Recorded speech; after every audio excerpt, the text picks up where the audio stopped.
A man found that inserting a chopstick into an egg could control the egg's direction. Based on this principle, the crew inserted a standard eye steel into the eye-shaped groove, which allowed them to steer the cruise ship. After a terrible accident, the cruise ship had split apart, leaving only the rear half drifting aimlessly at sea. But after inserting the eye steel, they could manually control the ship's direction, giving them a slim chance of survival. Meanwhile, a rescue team had already been dispatched, yet they were sent to a farther wrecked ship. For 2 cruise ships had sent out distress signals one after another. The rescue authority had no extra resources for the second ship, so the Superior had to send 4 young rescuers, led by Captain Burney, to carry out the rescue. The 4 of them knew perfectly well that the mission was extremely risky. Whether they could return alive remained uncertain, especially their simple wooden lifeboat, which looked far too fragile to withstand rough sea waves. It would be nothing short of a miracle if they succeeded. But Burney never flinched. He always believed as long as they didn't give up, there would be a glimmer of hope. On the sea, the broken half-ship tossed violently in the waves. The crew stared closely through binoculars, eagerly searching for a shallow bank to dock. It was their only hope of staying alive, but seawater flooded in far faster than it could be pumped out.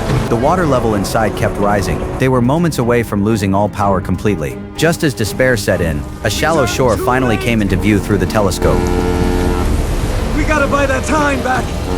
Tell Seabird we need 30 degrees in the next 2 minutes, or we'll miss that shoal! 30 degrees in the next 2 minutes! 30 degrees in the next 2...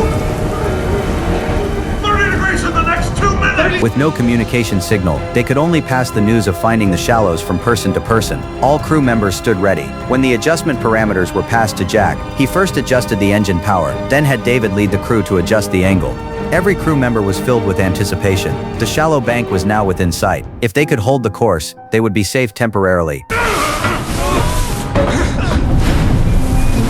However, after the earlier impact, Jack knew the steering rudder must have been broken. He quickly slowed the ship down and ordered the others to turn off the governor to reduce the chance of drifting past the shallows. In the chaos, he spotted the iron chain beside him. An emergency plan instantly came to mind. Meanwhile, on the other side of the shallows, Burney's rescue boat was heading deep into the sea. Only by breaking through the dangerous restricted waters ahead could they proceed to the rescue site. Amid the storm, waves rolled one after another. A nearly 10-meter huge wave loomed ahead, yet Burney pushed full speed ahead and charged straight into it.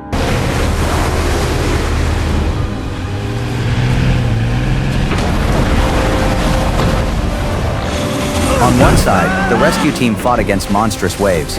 On the other side, the shipwreck survivors struggled to survive against all odds. Everyone's fate was held in the grasp of the raging, merciless sea.